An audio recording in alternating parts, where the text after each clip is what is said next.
All right, this meeting is being recorded. So for those of you who I just admitted from the waiting room, welcome.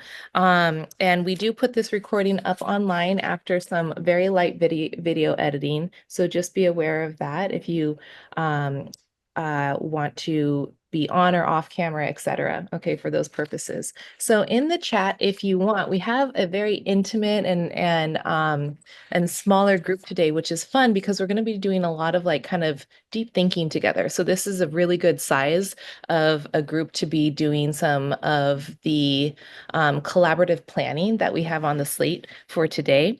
If you want to go ahead and introduce yourself in chat, you're very welcome to. My name is Ashley Chamey McNeil.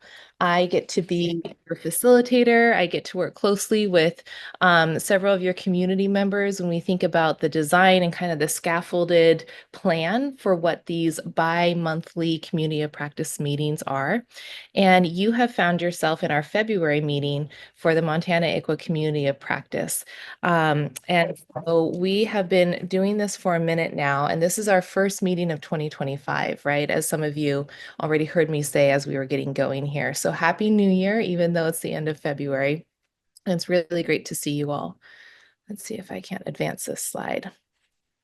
So we always start, right, by reiterating the mission and the purpose that you all set up for yourself. Um, and this was something that really kind of led the initiation of this community of practice. And so we hold it very dear, and it's always kind of our lodestar, right? That we keep our focus on as we develop and convene together. So the purpose of this community of practice is to foster meaningful, culturally humble collaboration among people involved in and affected by ICWA in order to preserve and empower Indian families and their connection to their culture. So as a reminder, this group wrote and revised and kind of stated this mission for itself, right? And so we keep to that as our thesis, right? As we go through all of these meetings. One thing that the design team, who I want to give a shout out to and give a lot of thanks to Brooke Barker, John Gunn, and Julie Burke from the Court Improvement Program. We are talking about what feels right and what feels needed as we start thinking about 2025, right? And the idea of reconnecting to joy and how that manifests in our community felt really present. Many of you may, like me, have been on like a roller coaster landing in 2025, and there's been a lot of changes within, my other workspaces. And so it's been a little hard to like find my anchor points, right? And so connecting through our community and finding our anchor in one another is something that feels really present. So in order to even kick us off today, that's what I would like to offer us, right? Is like, let's connect first with one another before we get into, you know, the uh the meat of this, if you will. And I'm still admitting some folks, so welcome if you're just joining us. So to that end, what I'm going to do is send you off into duos or trios, right? You're going to have just a couple quick rounds of this, about 5 minutes, all right? And round one is just connecting as people, right? This is not about the hat that you wear, the office that you're in, the project that you're on, the team that you're part of. This is just about you, right? And so your first prompt is, what's a story that you heard recently that made you smile, right? Um, and that can be a big story, a little story, published or unpublished. So I'm going to send you off into these breakout rooms. Just a second, let me figure out how to do this. Here we go. All right, welcome back, folks. If you were cut off mid-word, I'm sorry. I could see that some of you were, so I'm offering my apologies, but you get another chance at this, okay? Let me see if I can't share my screen again. We want to make sure that you have one more time just to connect with folks, right? Not wearing your work hat per se or your program hat or any of those others, but how you're showing up. So round two, you're going to get a true 5 minutes this time. We recognize that this is a busy time. It's always a busy time, right? But you chose to show up and make that time in your schedule regardless to be here today. And why, right? Why did you want to be here today? What's driving you and making you show up to hang out together in community today? Okay, that's the question. And let me see if I can't reopen our breakout rooms. I'm going to move a couple people around, but otherwise you will be with the same folks. Okay, see you in about 5 minutes. Why did you show up today? Welcome back, everybody. We were just talking about like how we're all in agreement that hot beverages are requisite today, yesterday, tomorrow. So if you need to sneak off, go get a cup of tea, cup of coffee, please do so by all means, right? That feels super important as we all kind of weather the weather outside. All right, I think we're all back from our breakout rooms. So let's keep going here. All right, can you all still see my screen? Yeah, okay, awesome. So what we just did, so this is where we're going today, right? We've already knocked out number one. We've already done that joy connection piece, which is also called being in community and getting to connect with one another beyond the scope of maybe how we have to show up to our computers and our desktops every day, right? So I hope that that was available to you. Maybe you kind of went back into some work talk. That's cool too, right? That's your space. But where we kind of want to go, we loosely titled this session like creating our sightline or sightlining for 2025, right? And so we just kind of wanted to see where we've been and then really set our intention and focus in terms of how we're going to co-design and approach the rest of our bi-monthly meetings in 2025. Okay. So we have a fun little activity called Piece of the Beast. I'll give you the whole scoop on it, right? As we get there, and then we'll be closing up.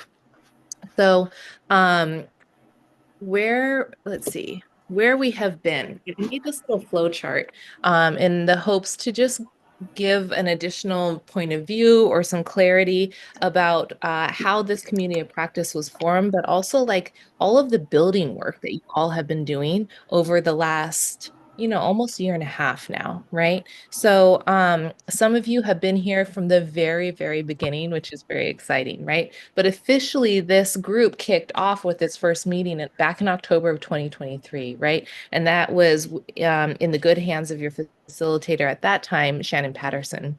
And you spent that meeting and the next meeting really digging into your purpose statement, that purpose statement that we still hold high fidelity to and begin each of our meetings with, right?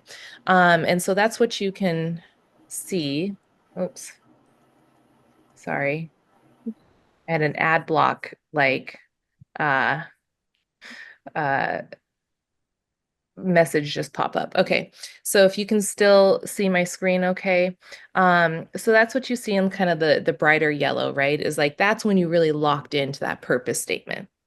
After that locking into that purpose statement, you all had two subsequent meetings in which you had wonderful guest speakers join you, right? So about a year ago in February 2024, Kyle Spang was your guest speaker. And then right after that, in the next meeting, April 2024, Sheldon Spotted Elk was your guest speaker.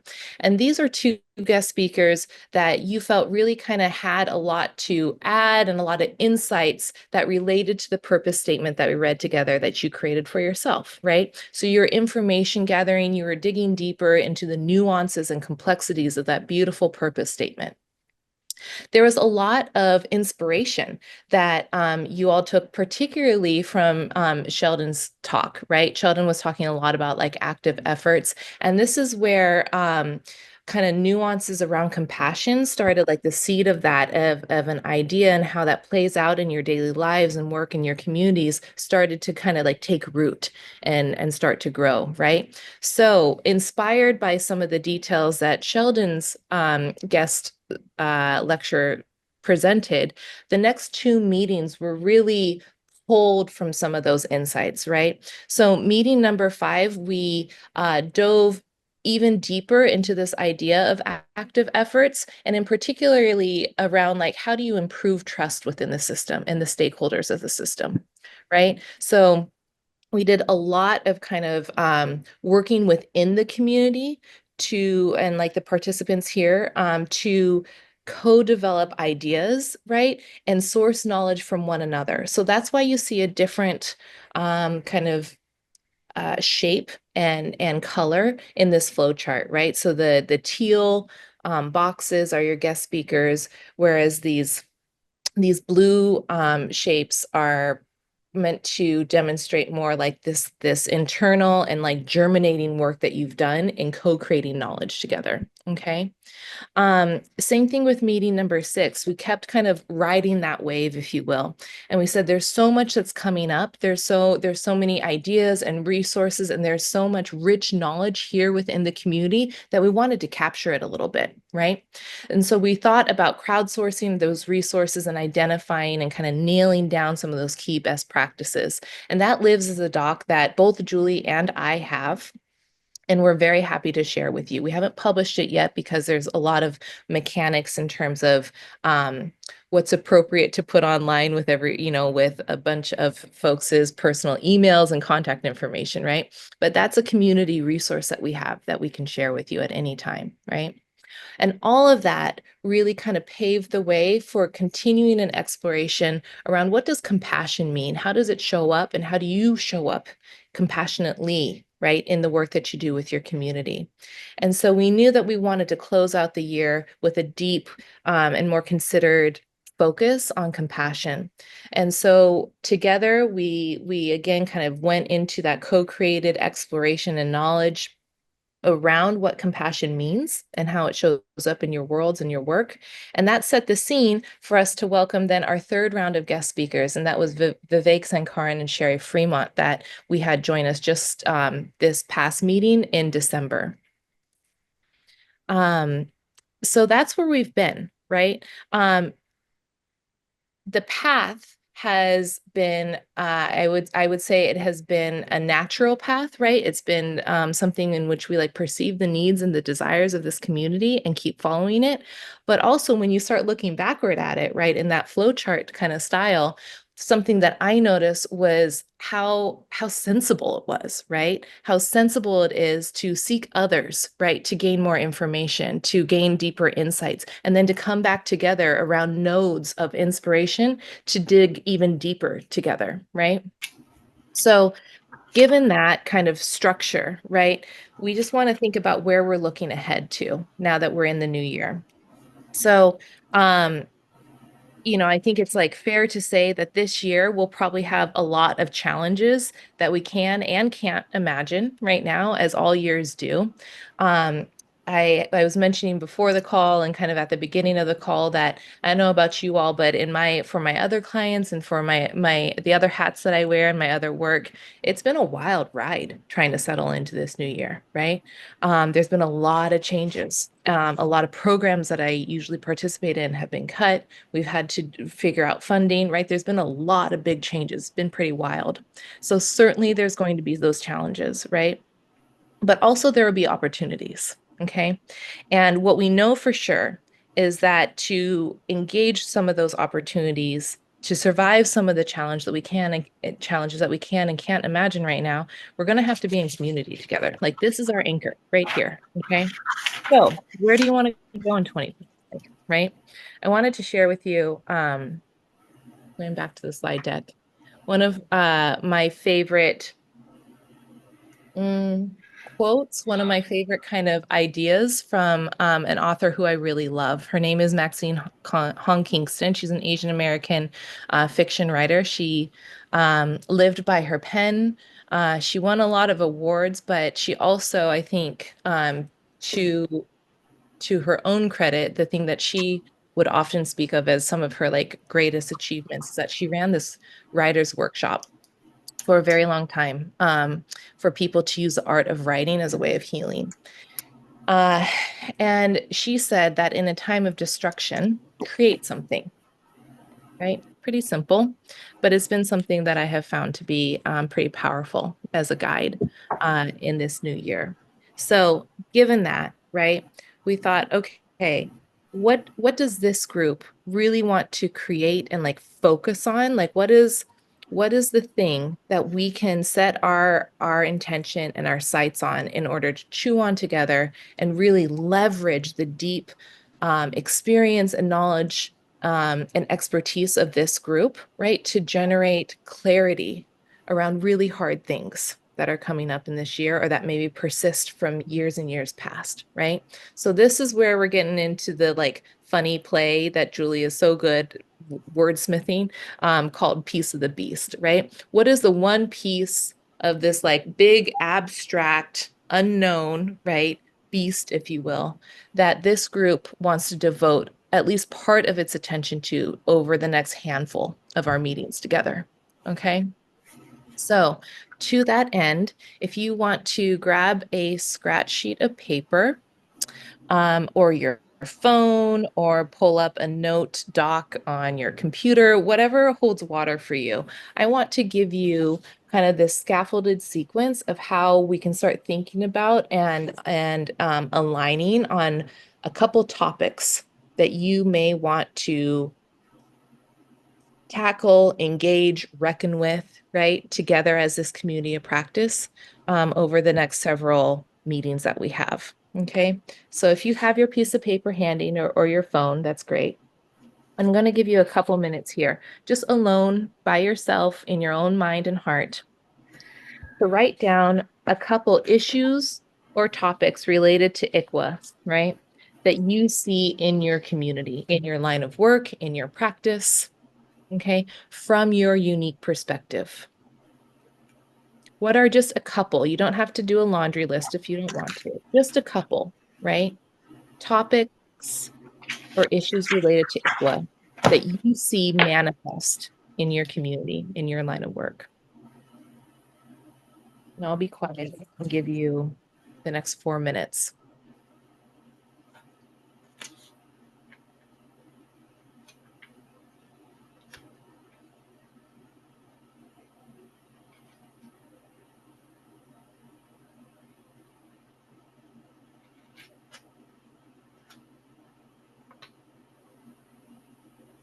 Need for more federal money.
Go ahead and start wrapping up your writing, your journaling in the next minute.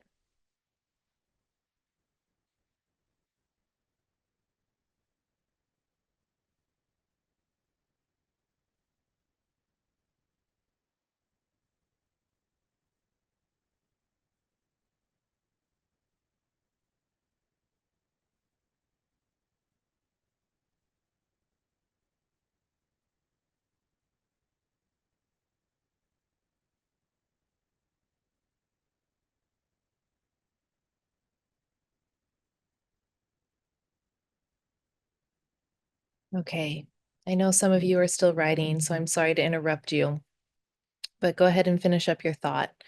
What I'm going to do now is I'm going to open up some breakout rooms and just pair you. Okay. I think maybe one room may have to have 3 people just because of our numbers today, but I just want to pair you and give you, a solid like 7 or 8 minutes together to share those, just the 2 topics or issues that you wrote down for yourself. Okay. Now here's your challenge. Okay. Within your pair, I want you to decide and like agree, hopefully, on the 2 topics between the 4 that you both bring to the table, right? Choose 2 of those issues or topics that you both agree deserve the attention of this community for our next few meetings. Okay. Now I know it's going to be hard and impossible to choose.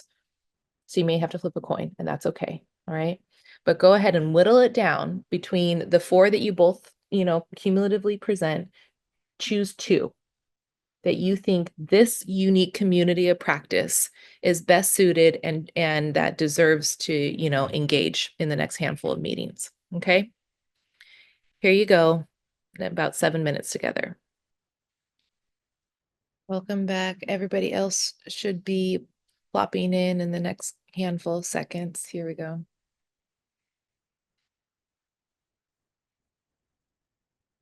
All right. My sense is maybe that was not quite enough time. And that I know folks are still talking, so I'll be mindful of that. We have one more round of this, okay? But we're kind of scaffolding it up, right? So this next round is that I'm going to pair breakout rooms, right? So you'll be combined with another breakout room. So you'll have about 5 people now in your next breakout room. It will be consistent with the folks that you just saw, right? Plus a couple new folks, okay? So in this new group of about 4 or 5 people, depending on which room you land on, right? Go ahead. You should have 2 issues or topics that with your partner or trio you all kind of voted on or like surface to the top as your choice of topics or issues that you think this community should chew on moving forward in the next handful of meetings. Okay. So now you're going to do that again, right? So each group share the 2 issues or topics that you all voted on, right? And settled with from your last breakout in your new quartets or rooms of 5, okay? And then again, just choose one of those issues or topics now, right? So you're going to keep culling it down. I know it's hard. If you have to choose 2, that's all right. We can be flexible, right? But really try. What's the one thing based on the 5 people in the room, right? And the issues and topics that you're sharing, what's the thing that you think this community is uniquely situated to reckon with, right? And to think deeply about together in community and to design around, right? Um, so try to get it down to 1. All right. What's the one topic or issue that you think most deserves this community's attention right now and in the next, say, 6 months? Okay. So I'll give you more time, about 13, 14 minutes. All right. Because I know you'll be a larger group. Any questions about that? So we started with 1, then you went to 2, now we're going to 4. Yeah? Okay. Let me open these breakout rooms. All right, hi folks. Um, how are you feeling? Do you feel like you're in your groups of 5, you're able to kind of cull it down to 1 or 2 issues or topics, or are you like, we're nowhere close to that? You're kind of able to get there? Okay. So I'm happy to switch gears and give you some more time if we need it. But if we're there, Um, I'm so excited to see what you all came up with. So, if one of you, so we had 3 rooms that, of these larger breakout rooms now. So if somebody from each room, and you may have to come off mute real quick and figure out who the scribe will be, but let's go ahead and utilize the chat function because everybody can see the chat. And right now, I just want us to all come back together. Each of your larger 3 breakout rooms should have come up with maybe 1 or 2 like key issues or topics that you all landed on together, right? So now let's harvest those, okay? So if we could have a scribe from each of those 3 larger breakout rooms, go ahead and start writing in chat what your group landed on and what you came up with as the top 1 or 2 issues or topics that you think our COP should chew on moving forward, that would be great.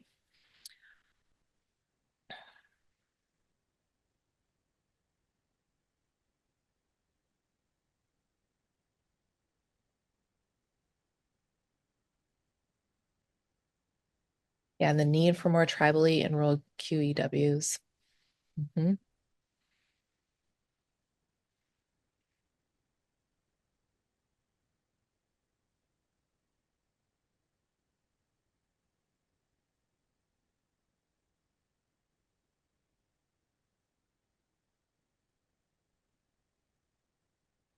Preferred placements, finding them, assisting in clearing old background issues.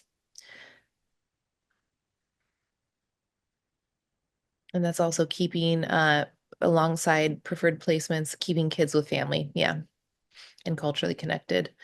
Julie says the need to, it's moving, hold on, where'd it go? The need to foster more cultural connections to a child's tribe and find preferred placements. Okay, so we see alignment there.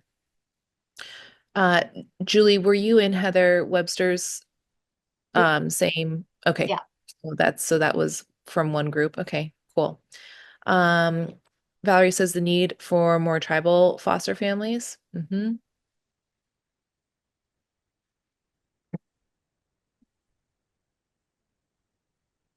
Brooke wrote for her breakout group, tribal community outreach, so building safe communities, healing, education on ICWA, foster parent outreach. And then the second issue that you all landed on, partnering with tribes to build knowledge and resources to facilitate cultural connections for children during DNCase and after DNCase is closed. Yeah, concerns, Jennifer says, concerns that non-preferred placements are not creating cultural connections for children on an ongoing basis. Yeah, okay. So here's where we're going to go from here, right? This is kind of like our harvested board, if you will, of the top handful of issues and topics that you all kind of kept upvoting and raising to the top, right? Through a series that went from just like what came up in your own head and heart into small group pairs or trios, and then into larger group of 5. And so this is a really like rich board, right? Joan adds the need for more funding to expand trainings, advocacy, and QEWs. Yeah. Okay. So I want us to sit with this board. Okay. And we're going to return to it in our next meeting. And from this list of what do we have here? About 6, maybe 7 harvested key issues and topics, right? We're going to return to this list of 6 or 7, and we're going to choose just a couple, right, from this harvested list. But we're going to do that at the next meeting, right? We're going to think about this list with a little bit more patience. But for now, let's just sit with what you all have harvested and pulled to the top, right? What do you notice about these topics, right? So go ahead and read through, scan through everything that's in chat. Heather adds cultural sharing, non-native integration. So take a minute to read through these top issues and topics that you all landed on.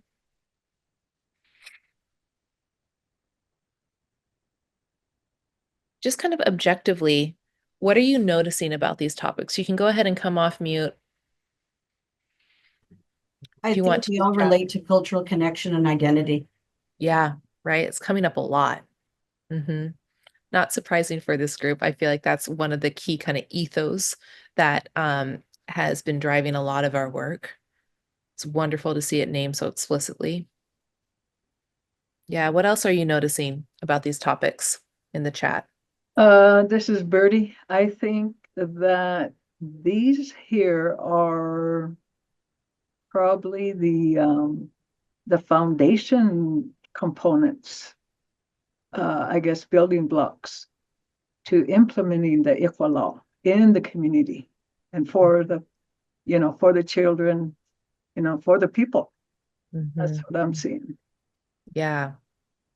So this identified need that you all have kind of articulated based on this list of like needing to get back to the cornerstone, right? Of what should drive ICWA implementation. Yeah. So Good. this is Jennifer, kind of my take on this. Both my parents were raised on reservation, but I was raised as an urban Indian kid. And all of my extended relatives, vast majority, are on reservation over in North Dakota. And as a kid, we always went back over there to visit, to see family. Now that my parents are deceased, my brother still lives over there. That's my home. I never actually lived there, but that's where my people are. That's where my family is. And that's going home to me. And I don't know what I would do without that cultural connection. I would be so lost. I would feel very alone. So I think it's incredibly critical that all of our kids, all of our people have that tie in some way. Mhm. Mhm. Yeah. Yeah, powerful. Thank you, Jennifer. Yeah. How, Jennifer, you really kind of paved the way for us in thinking about like what feelings, right? Connecting what you see kind of objectively, right? On your harvested list of issues. How do these things um bring up feelings for you in particular, right? Connect to you personally. What kind of feelings do they bring up like in your heart, in your body, right? We just articulated objectively what we're seeing as a pattern across these issues. And how does that make you feel here? Okay, so this is Birdie. Mhm. Let me share I guess a short story of what's coming up for me. I remember my mother telling me that when she very first went to the boarding school, her dad, and she had a twin sister. Um, so back in the day when they used wagons on the Northern Cheyenne Reservation, they went to St. Labray. Okay, what he did was he said, you girls need to go to school. So they, packed up their bags and whatnot. And he also tied a cow to the wagon, and he took them to St. Labray.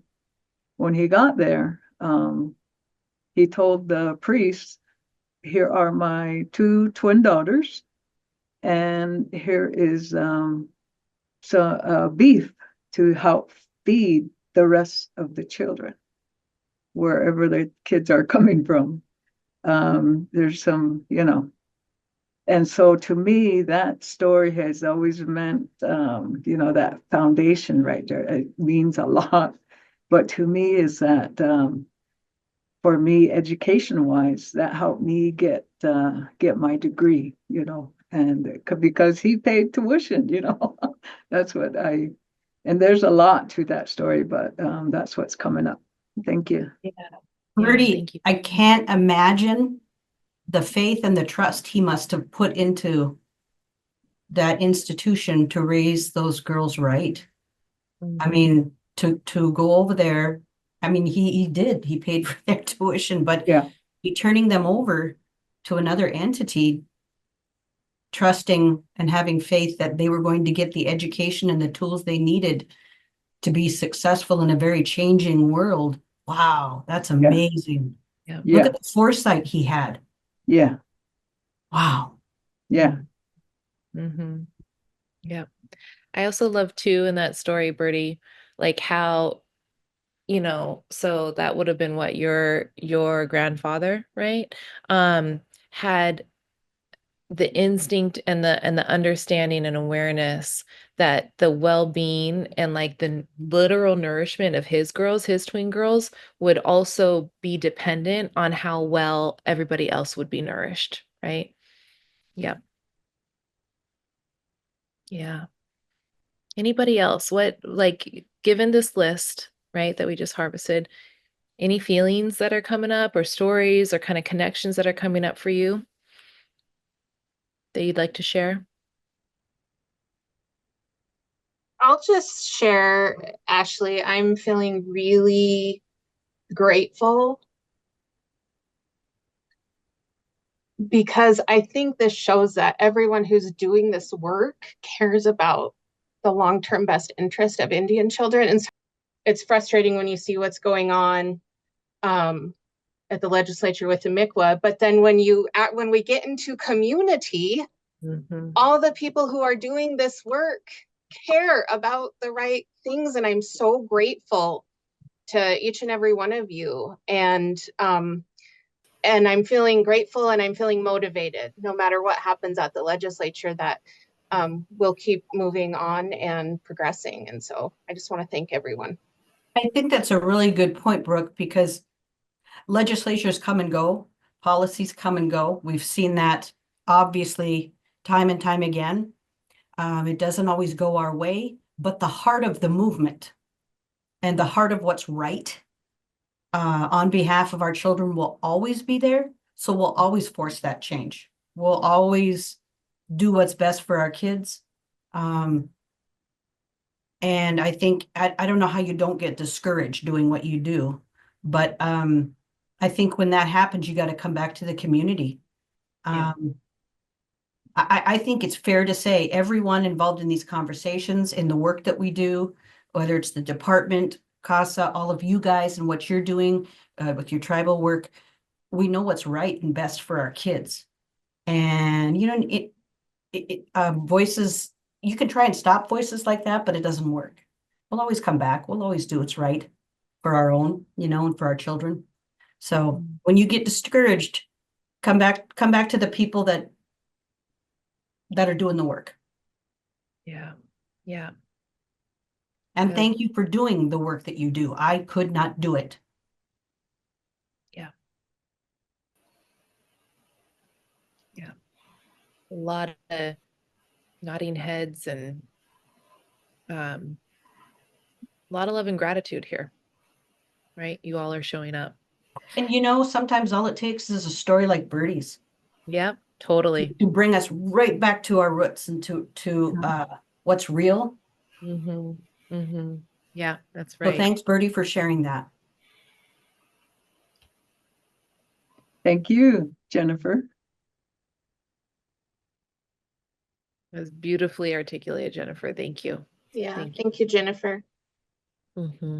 Mm-hmm. Yeah. Yeah, y'all. There's a lot of trying, like kind of Barbie, textures going on, right? In our lanes right now. What, just kind of like round out how we are sitting with this harvested list of topics. Are there any questions or curiosities that they inspire for you? I think there's always a question for me of what else can we do? Yeah. Are there I think there are always new avenues we haven't explored. And we have to keep thinking outside the box. And that Mhm. happens through discussion. I'm not a good outside the box thinker. So when I engage in discussions like this with folks like you, that helps me think outside the box. That renews my faith. And it reminds me that there's important work being done. Yeah. But it takes a village, man. It Yep. takes all of us working together. But we Yeah. gotta keep asking what else, what next? Yep. What else? What next? Absolutely. And this is the space for that, Jennifer, right? Like how you said, like it's a story. If we keep telling our stories to get back to our roots, if we can lean in and find our anchors in the chaos through community, like that's what this thing is supposed to be, right? That's how you all designed this for yourselves. And it is proving to be worth its weight in whatever precious metal anybody can define as being, the most valuable. Like it is so important that you all are choosing to show up to do exactly this work, which is the sustaining work, right? Of maintaining the roots, if you will, right? Of what it means to be in community together and to do your work through that ethos. This is Lana Page. Yeah. I guess I don't want to be a Debbie Downer, but it just seems like there's not enough time and not enough resources and money to Yeah. accomplish some of the things that, and we sit here a lot and we talk about it, but to try to get it into implementing it and to doing it has been the hardest and the barrier. I mean, but I applaud everyone that's here because we can start. We're a start of trying to implement it into some of the practices and doing it. If we have that availability and the time and the resources to do it. But I think that comes with the challenging times that we're going to be looking at. I think is that Yeah. it's going to get worse, and we're going to be even more short-staffed on things. And so how do we accomplish those things? I think that's where my concern. I mean, I'll always work to try to incorporate everything, but I think it still becomes a lot. Yeah. Heard, Lana. It's so fair. Birdie, I have something to add. Okay, so because the ICWA, I do the out-of-state cases for the Northern Cheyenne Tribe. So a lot of when I attend the court hearings, it's via Zoom in many states. So I think that's cool, but that's not my point. My point is that with the help of allies such as Casey Family Foundation, some of these states do not understand ICWA either, especially South Dakota. They do, but they don't. And it's just like you need to meet Sheldon. And so, but see the allies there with their work, that helps my work function even more. Because like I always said in this group, that my bosses really are the children on my caseload. Those are my bosses. I come to work, I show up, and I'm here for them. If because they are the Cheyenne future. If I don't do anything for them, how am I adding to our own future? So, that's what I tell myself daily. The beautiful mantra, Birdie. I love it. Beautiful. Yeah. This has been such a great conversation. And I know that you all had to do a lot of picking and choosing and deep thinking and processing together in order to even get to this kind of culminating conversation that we've had at the end of our meeting here. So thank you for leaning in and coming up, right? I know this was not like a passive receiving kind of meeting. You had to really lean in. So I want to acknowledge you in that.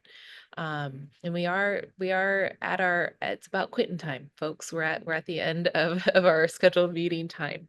So here's the scoop, right? This list is not going away. And we will be building off of it and continuing to develop our understanding and also, start thinking about the complexities in order to think about very implementable, either small and large scale action items, right? That could come from this group getting together and pulling your expertise and lived experience and knowledge, right? And approaching the topic that you all decide is the thing that this community of practice needs to chew on together. All right. So to that end, next time you'll see these issues and topics again. And what we're going to do is we will again kind of cull it down to just one or two. But we're going to be thinking about your individual and also your community power very dynamically in relation to the chosen issue or topic that we'll land on next time. Okay. And when I say dynamically, thinking about power and your relationship to this issue dynamically, I mean like we often think about, oh, if this is an issue that we see as like having power over us, right? That's like kind of in the air right now. Yeah. And it's easy to always kind of go into that mindset of like what power means and how and those dynamics, right, in our work world. And I'm gonna ask us to think also about what do we have power to do together? Where does power manifest from within ourselves, right? And how do we have power alongside? We already mentioned your allies in other spaces, right? And other foundations in other states, right? Where do we have power? Where do we see that emerging, right? Alongside us as well. Okay. So any issue doesn't become something that just is hovering over us like this dark cloud that we can't ever escape, right? But rather, if we think dynamically about how power flows around it and through us, then maybe that opens an additional lens for us as we continue to dig into the nuances and develop some action items and plans around the issue. Okay, that's my pitch to bring you back next time. Next time will be Thursday, April 17th, same time in a Zoom room. We'll be sending you out a Zoom registration link. Okay. And please remember that everybody is welcome here, okay, to be part of this ongoing learning community. And so you're very welcome to pass along the registration links and the notes that Julie very generously sends out each time, and bring a friend, right? They are very, very welcome here, as are you. So I'll hang out for a couple minutes in case anybody has questions, but otherwise, I see you, and I'm sending a lot of light and love your way. Thank you for being here, and I look forward to next time. Thank you. Oh, good. Thank you, Joan. Take good care, everybody. Thank you. Thank you. Thank you.